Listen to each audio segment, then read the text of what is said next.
C'est probablement l'une des séries les plus attendues de l'année 2023 et faut dire que vu les informations, il y a de quoi être sacrément hype. Hey les geeks, c'est Mathéo et on se retrouve pour une toute nouvelle vidéo. En effet, à l'occasion de la sortie du remake, on se retrouve pour un tout savoir sur la série The Last of Us, qui, pour rappel, avant de devenir une série télévisée, est avant tout un jeu vidéo sorti en 2013 sur PlayStation 3 et qui a conquis le public, devenant même une licence phare de la firme, souvent mise en avant aux côtés des grosses licences de PlayStation comme God of War, Uncharted et d'autres. Ainsi, après un remaster sur PlayStation 4, une suite sortie en 2020 qui là aussi a été un carton, ou encore aujourd'hui un remake visuellement magnifique sur PlayStation 5 qui d'ailleurs nous servira d'illustration pour cette vidéo, il était assez inévitable qu'une adaptation finisse par voir le jour, surtout dans cette ambition qu'a Sony de profiter de ses licences phares de PlayStation pour en faire des films et des séries, comme dernièrement Uncharted avec Tom Holland, mais aussi prochainement Ghost of Tsushima, God of War et bien d'autres. Retenez globalement qu'elles vont presque tout y passer.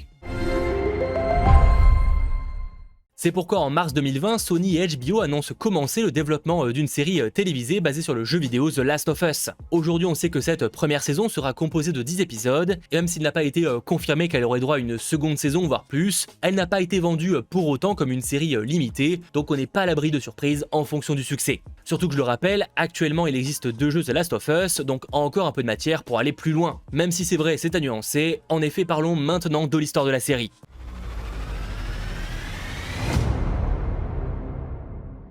Sachant que je le précise, il n'y aura pas forcément de spoil sur le jeu ou la série, on va surtout parler des idées de base comme le synopsis. En effet, voilà comment officiellement HBO décrit le programme. Basé sur le jeu vidéo acclamé par la critique The Last of Us et développé par Naughty Dog pour PlayStation, l'histoire se déroule 20 ans après la destruction de la civilisation moderne. Joel, un survivant endurci, est embauché pour faire sortir Ellie, une jeune fille de 14 ans, d'une zone de quarantaine oppressive. Ce qui commence comme un petit travail devient rapidement un voyage brutal et déchirant, car ils doivent tous les deux traverser les États-Unis et dépendre l'un de l'autre pour leur survie. Alors oui, vous l'aurez sûrement remarqué, notamment les fans du jeu, mais c'est exactement la même histoire que dans le jeu justement. Ce qui amène à une autre question, existe-t-il réellement un intérêt de voir la série si au final on a déjà fait le jeu plusieurs fois, voire même une fois en réalité? Alors évidemment, je vous laisserai chacun juge de cette question, mais j'ai presque envie de vous dire qu'en soi on en a l'habitude avec notamment des programmes adaptés de livres où l'histoire est plus ou moins la même. Et n'importe qui ayant fait le jeu pourra confirmer qu'il est cinématographique et mérite amplement son film, ou dans ce cas-là, sa série. L'avoir refait récemment sur PlayStation 5 m'a rappelé à quel point le potentiel est présent et que ça peut être une masterclass. Sachant, la description ne le dit pas vraiment, mais les images parlent d'elles-mêmes, le monde de The Last of Us est dur et les créatures et humains très violents. Alors à voir si le show le sera autant, mais les scènes sanglantes ne manquent clairement pas dans le jeu. Par ailleurs, comme dans le cas de l'adaptation de livres, il y aura quelques différences avec le jeu vidéo, notamment là que même si l'histoire va principalement suivre les événements du premier jeu, il a été confirmé que certains éléments pourraient être liés à la suite, mais également au DLC Left Behind. Craig Mazin, connu notamment pour la série Tchernobyl et qui sert de showrunner mais également de scénariste pour la série The Last of Us, a même laissé sous-entendre que la série télévisée pourrait être une version plus définitive de l'histoire. Je cite, « Les changements que nous apportons sont conçus pour remplir et étendre les choses, pas pour les annuler, mais plutôt pour les améliorer. Attendez-vous donc à quelques changements, des sujets par exemple pourraient être abordés avec plus de temps et plus de détails. » Mais on a aussi des éléments de l'histoire qui pourraient être légèrement différents. Par exemple, alors pour l'instant rien d'officiel, mais des images semblent indiquer un changement important dans la période des événements. Dans le jeu, l'Outbreak Day, qui est le jour où le virus a commencé à se propager,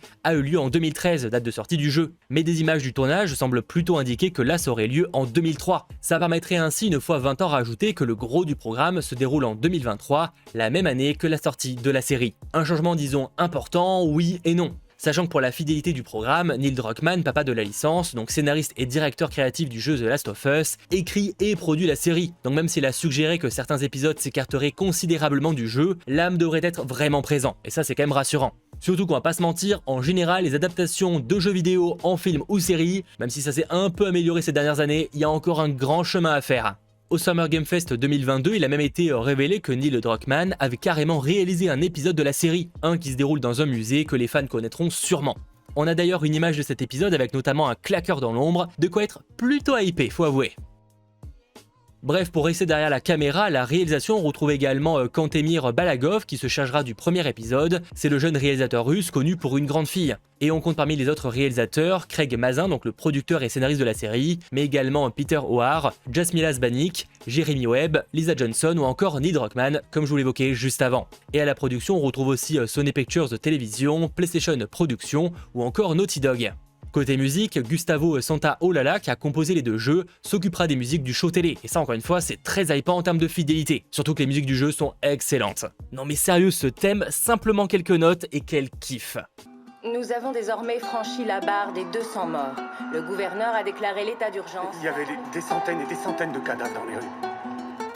Et encore ça c'est derrière la caméra, passons maintenant devant avec notamment le casting. Déjà concernant Ellie et Joel, donc le duo principal, on sait que Pedro Pascal, vu dans Narcos, The Mandalorian ou encore Game of Thrones, etc., incarnera Joel. Là où Bella Ramsey, vu dans Game of Thrones ou encore His Dark Materials disponible sur OCS, incarnera Ellie. On a également Gabriel Luna qui jouera Tommy, le frère cadet de Joel. Il a été vu dans Terminator Dark Fate ou encore la série Marvel Agent of Shield. Nico Parker sera la fille de Joel, Sarah, vue dans Dumbo par Tim Burton.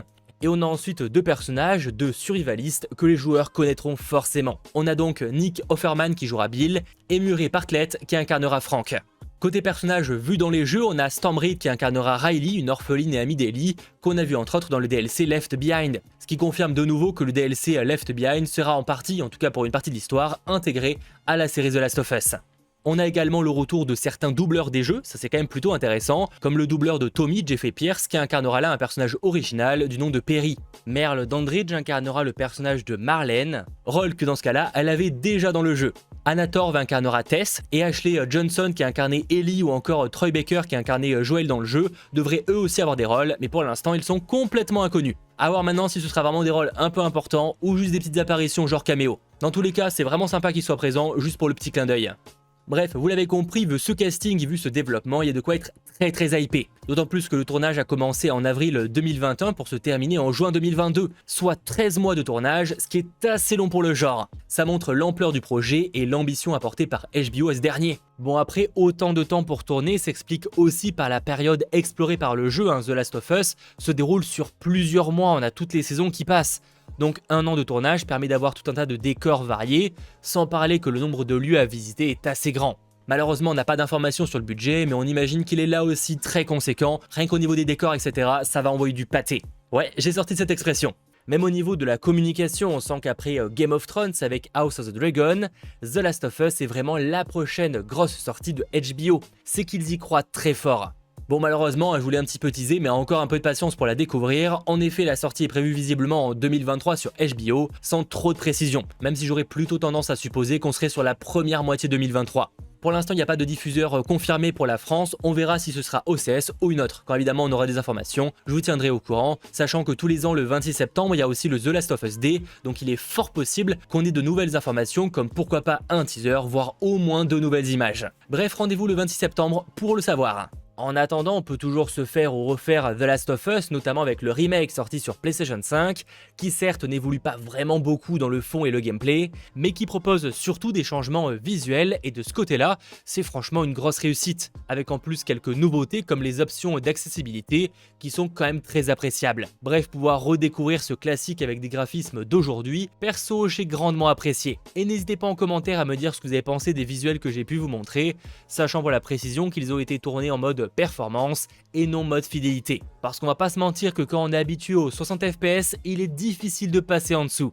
J'espère en tout cas que cette vidéo vous aura plu. Si c'est le cas, pensez à lâcher le petit pouce vers le haut, à vous abonner et on se retrouve très vite pour de nouvelles vidéos. C'était votre geek Mathéo, ciao tout le monde.